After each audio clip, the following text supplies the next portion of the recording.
Good day sa inyo mga katiktik. Ngayon meron tayo ditong Oppo Reno 7Z 5G. Ayan, i-connect muna natin sa Wi-Fi at ipapakita muna natin sa inyo na ito po ay naka-Google account. Yan po ang ating ibabypass ngayon mga katiktik kung sakaling nalimutan nyo ang inyong Google account after nyo i-hard reset ang iyong cellphone. Ayan, so next lang natin. At fast forward tayo ng konti para hindi maubos ang oras nyo. Ayan, nanghihingi po siya ng password. X lang natin para makita natin na ito ay naka-Google account. So after reset po ito mga katiktik ay ito ang guide para ma-bypass nyo ang Google account. So ganito ang gagawin nyo mga katiktik. Punta kayo dito sa emergency call at i-dial nyo ang asterisk number sign 899 number sign. At punta kayo sa software version. At dapat pareho tayo ng version yan. CPH 2343 Android 12 version. So ito ang naging problema, yung mga nanghihingi ng update sa browser kaya hindi makakapasok doon sa address bar mga katiktik. So panoorin nyo. Next natin. Next. And then itong parang tuldok dito sa Wi-Fi. Yan. Tapos itong QR nearby. Yan. Yan ang pipindutin natin mga katiktik. Turn on lang natin. And then itong need help sharing.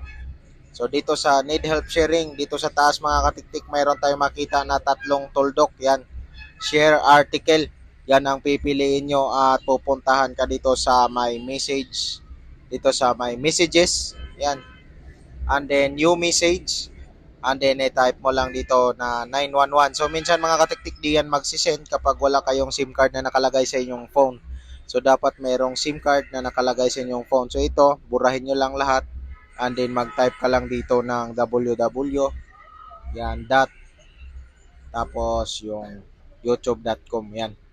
Ganyan lang yung itatype nyo mga katiktik. Tapos, isi-send nyo. So, small letter lang yan lahat mga katiktik. Pwede small letter para mas maganda. Pwede rin makapital yung uno kasi naka-automatic yan. So, dapat may SIM card. Ayan. Open URL. I-tap mo yung nasend nyo and then open URL. So, napapansin nyo, hindi nagbukas yung kanyang URL. Ulit tayo mga katiktik. Punta tayo dito sa share article, messages. Tapos yung 911. Again, type natin ulit yung small letter. Small letter lang mga katiktik lahat, yung www. Kanina kasi malaki yung nauna nun mga katiktik, kaya siguro ganon. .com and then i-send natin. Ayan, kailangan natin ng SIM card. Kapag di mag-send, kailangan ng SIM card at dapat mayroong resend. And tap natin ulit and then open URL. So, yun ang nangyari mga katiktik. Update your app. So, may solusyon na tayo dyan mga katiktik sa update your app. So, ang gagawin nyo, long press mo lang yung hold, volume up, volume down para mag-on ang talkback natin. Pindutin mo yung turn on, long press again mga katiktik, huwag nyong bibitawan hanggat di mag-on. Yan. Pag nag-on na, draw lang tayo ng inverted letter L, allow natin while using app, use voice command, at sabihin mo mga katiktik, Google Assistant. Yan, at magbubukas to, sabihin mo, open settings. Yan, ganyan lang ang sasabihin mo mga katiktik at kusang magbubukas ang ating settings and then para mawala yung talkback, long press lang natin, volume up, volume down. Ayan, na-disable na po ang ating talkback. Pupunta lang tayo dito mga katiktik sa ito mga katiktik, home screen and lock screen at itong home screen layout, pipindutin mo. At kung napapansin nyo, nandito na tayo sa home screen.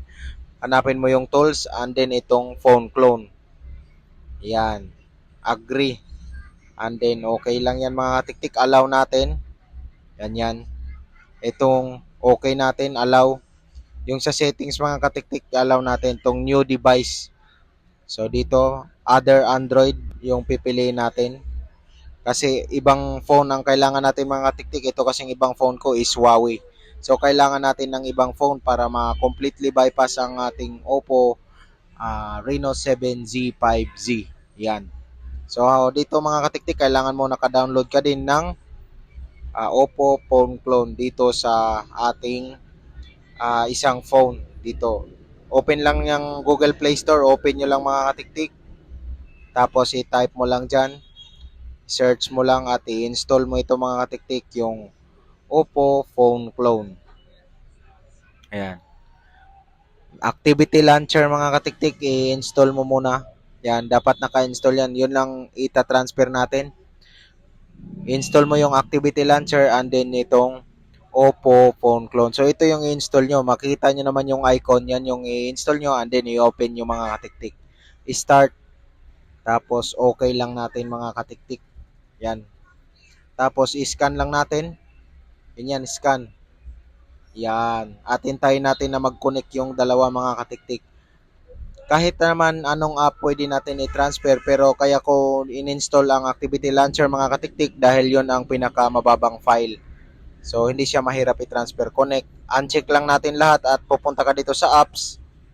Ayan. And then ito, Activity Launcher. Mababa lang kasi yung MB niyan, kaya yan yung ating ita-transfer. Start migration. Start and then antayin lang natin na mag 100% transferred, completed. Ayan, nabibasa nyo naman ata dito. So, okay lang natin yan. And then, tuloy natin ang setup dito sa kabilang phone natin mga katiktik, yung Reno 7Z 5G. So, ganyan lang. Kadali mga katiktik. So, yan. Pindutin mo lang yung done mga katiktik. Yan. Migration completed na dito sa kabila. Yan. Pindutin mo lang yung ito done. And then, buttons, next. And then, skip lang. Next natin. Ayan, nagwe-welcome na po siya mga katiktik. So naway may nakuha kayong idea dito, huwag kalimutan mag-like kung isa to sa nakatulong sa inyo. Ayan mga katiktik, maraming thank you at hanggang sa susunod ko na mga video tutorial. Maraming thank you, bye-bye!